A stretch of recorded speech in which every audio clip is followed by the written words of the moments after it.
my channel. For those of you who are new, my name is Brianna, aka Dollface PA. For those of you who are returning, thank you so much for returning and for joining me today. If you're new, don't forget to like, comment, and subscribe, and also subscribe to notifications so you can get notifications when I post a new video. And so one of my subscribers asked me to make a video about stress management, and I actually never really thought of touching on this topic, but it's obviously very important at every stage of life. Even if you aren't a PA or in PA school or seeking to become a part of the physician assistant field, I think that stress management is something that applies to every single one of us. So I think this may be a relevant video for anybody watching. So what I'm going to discuss can be applied to PA school, can be applied to when you're actually a physician assistant. It can be applied to everybody. I do want to put out a disclaimer. I am not a therapist. I am not a mental health counselor. And so, there obviously is no substitute for that. If you have your own therapist or psychotherapist, that is obviously always going to be who you should listen to and take your clinical and psychological advice from. But this is just some of the things that have helped me, and I figured that I would share my journey with you guys. And so the method that I'm going to be using, the stepwise method that I'm going to be going through to talk about stress management, is what I used through PA school and what I still use even now. So let's jump right into it. The first thing and the most important thing about stress management is identifying your stressors. You have to find out what are the things that stress you out. And, I think it's very important to get very specific with this question, because some people will be like, well, work stresses me out. Okay, what about work stresses you out? You have to be very, very specific, because if you can't really identify where you're at and what's actually stressing you out, it's going to be very difficult for you to find constructive ways to manage that thing. And so, in PA school, I was just stressed all the time. Everything was stressing me out. The information, the amount of tests, everything was stressing me out. So sometimes it's difficult to identify one specific thing that's stressing you out. But for me, I think in PA school, I was able to say it's the volume. It's the amount of information that's coming that's stressing me out. Now, oftentimes when I find myself stressed out, it's the volume of what we're seeing at work. If our service is really, really busy with high acuity patients and we have a lot of sick patients on our service, it takes a lot out of you working a 12.5-hour shift. So I find that my stressors, even in PA school, correlate to the same stressors that I have now. So that's step one, identify your stressors. I'm going to come back to why this is so important in a little while. Number two, when you are feeling extremely stressed out, it is of the utmost importance to minimize distractions. Only you know what is distracting to you. And so I think it's important and it's worthwhile to have a real conversation with yourself about what is distracting you. And if you're on the fence about whether or not something is a distraction, or whether it is or isn't a distraction, ask yourself the question, is this thing pushing you in a forward direction of where you're trying to go, or is it just consuming your time? I'm going to be completely honest and transparent. One of my biggest distractions is social media. A lot of my friends and people that know me and follow me know I go in and out of social media. Like, I will have periods of time where I'll delete my Instagram for an entire year. I'll delete my Twitter. I'll delete I'm just unreachable unless you have my phone number. And for me, I know that social media is very, very distracting. And when I'm very, very stressed out, scrolling on Instagram, seeing all the vacations and trips that everybody is taking and the proposals and the engagements, and this person is having a baby, it is it's like sensory overload for me. It's too much for me. And I know that about myself. And when I'm very stressed out, I can't handle that. So when I'm super stressed out, social media is one of the first things to go. A lot of my followers probably know when COVID happened last year, I deleted all my social media. I was so overwhelmed and stressed out with what I was going through at work. I literally could not afford a single extra distraction. And for me, social media was just that. Twitter had to go. Instagram had to go. I appreciate everybody that reached out to me on my personal device during that time to make sure I was okay, because some people were saying, oh, I'm worried, like you just disappeared off social media in the middle of a pandemic, and we know you up there in New York fighting the pandemic. So that's that. Another thing that I find that really overwhelms me when I'm very, very stressed out is my cell phone. And a lot of people, everybody has their preferences and ways of handling their phone. But for me, text messages feel very, very overwhelming when I'm super stressed out. And so, a lot of people are like, consider themselves bad texters, like, oh yeah, it takes me hours to text back.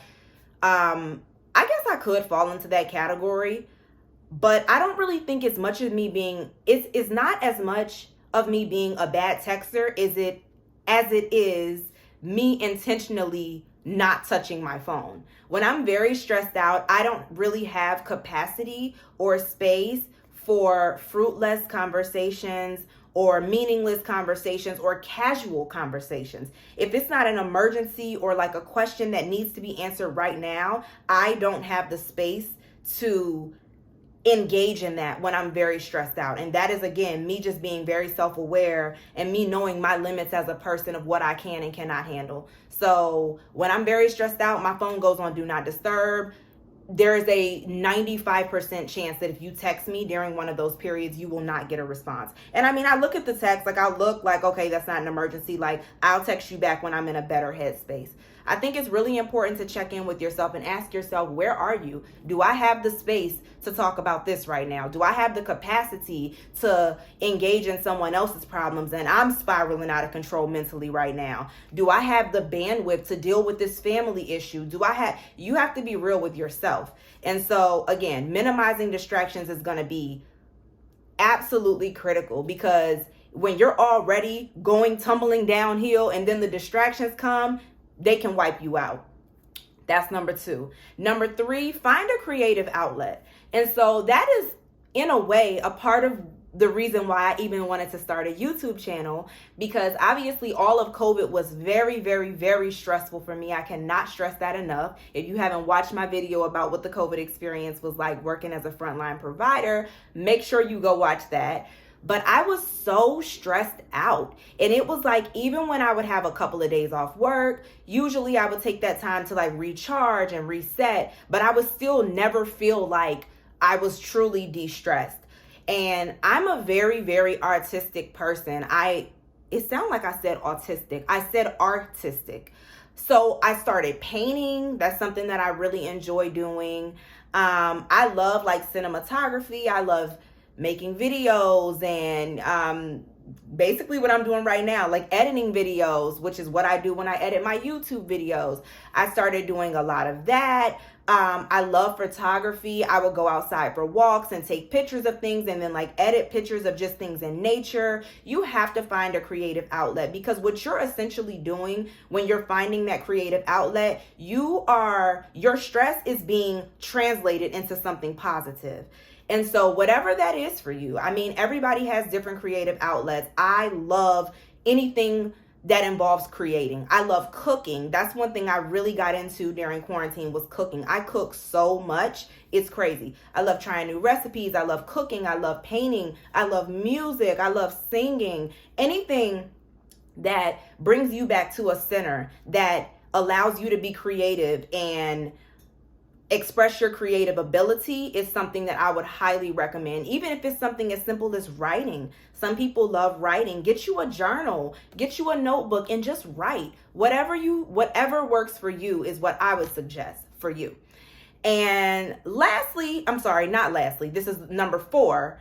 Learn to foster self-love. And so I think it's very easy when you're extremely stressed out and overwhelmed to be very, very hard on yourself.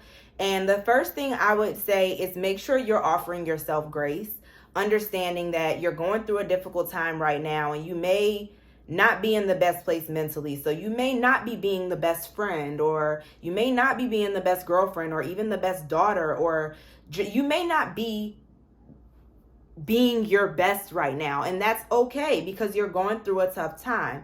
Foster self-love. Anything that is self-loving, you got to do it. Exercise. Go for a walk outside. Go for a run. Eat healthy.